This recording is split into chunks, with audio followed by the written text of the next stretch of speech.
Yesterday, the 4th of November, was International Persons with Disabilities Day. I actually thought it was the 6th of November, given that that is the day that Glasgow Disability Alliance is having the meeting regarding the actual subject of disability. Given that it was yesterday, I just want to take a brief couple of minutes just to discuss my history of disability and where I see the Scottish Government's Human Rights Integration Bill going in regards to how it can reduce the gap or mitigate the gap between people with disabilities and people who are able bodied in society.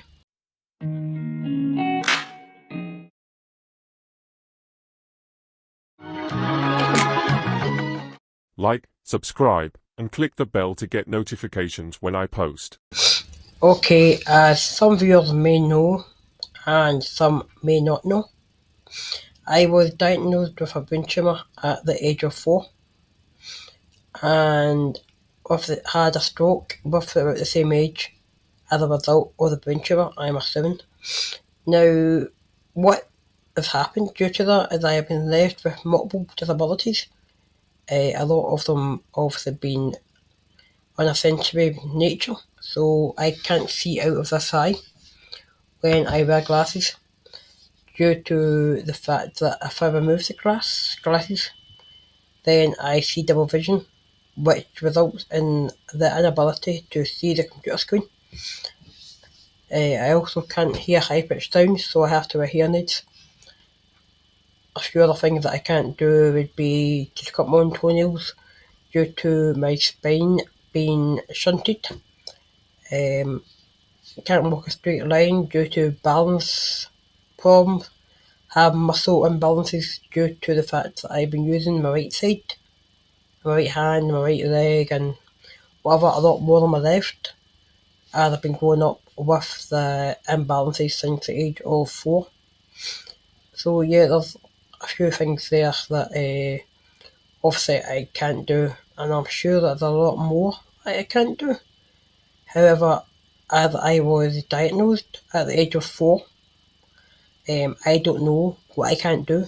I don't know what I can't hear, and I don't know what I can't see. So it's quite hard for me to say I am disabled because yes, I am, but I don't know what I don't know. So therefore lies the problem. Now, given that everything I have just said, I want to link that back into International Day for People with Disabilities and to the Scottish Government's Integration Bill, Human Rights Integration Bill. Now, given that the Scottish Government's aim with the Human Rights Integration Scotland Act is to give people dignity, my concern or my apprehension would be that dignity is subjective.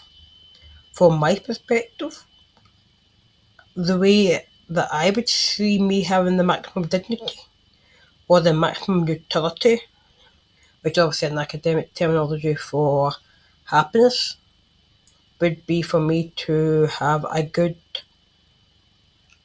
career plan where I can achieve a personal identity, which I am happy with. Now, given that I see that as being with a third sector organisation that is looking to move towards being sustainable and being a fully funded social enterprise, then it's a bit tricky because that's not how third sector in Scotland work. So my utility or my dignity is going to be effectively hindered by so- social policy. Now, in regards to the integration of the human rights into Scottish law, now what is the definition of dignity? Because if dignity is subjective, then it's going to be based on everybody who has a disability. They're going to have a different definition of what their dignity is and how they are given back their dignity. So just on that, yeah, I think there is a small issues around what the Scottish Government are going to have to come up with in regards to how they actually define the term of dignity and how they actually give people with disabilities the ability to integrate into society. Of just off the definition of the idea here is that you integrate the economic and cultural links which are currently missing from the integration of the human rights into UK and Scottish law. So once you do that and you introduce the economic and cultural rights, how do you say to a disabled person that we're giving you back your dignity when dignity, as I said, is completely subjective? Just before I finish on a brighter note, I just want to say that obviously I have a conflict of interest when it comes to making these videos, and I've made this point before, but just to make it again, I am still a member of the SNP. I still support the majority of the SNP social policy, the Scottish Government SNP social policy, and I am fully committed to the Human Rights Integration Scotland Act. That said, I do have to find a way in order to maximise the potential of that bill, and I feel as if the Scottish Government,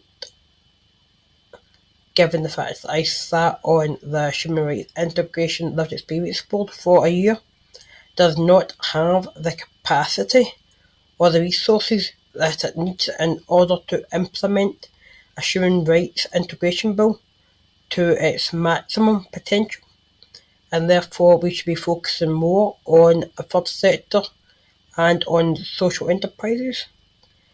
As I pointed out, the social enterprises may see themselves not as so not having the obligation or not being duty bearers, and therefore don't see how they can actually help the Scottish Government to bring this out, bring the rollout of the Human Rights Integration Bill. However, I feel we have to find a way in order to actually achieve this goal together in a co-produced manner. I feel at the moment the bill, as it is unwritten, has been kind of focusing on duty bearers as councils and council attachments. I'll say that being Glasgow Life or other versions of the attachments to other councils. So yeah, I'm just not sure that the duty bearers have the capacity and the resources in order to give people back their dignity. Okay, so on a better note, despite what I can't do, I can do a lot. And I think that is where the Human Rights Integration Bill should be focusing. What can disabled people do? What gives disabled people the maximum utility? What gives them back their dignity? And focusing on those issues, not necessarily on what can't be done, but what can be done.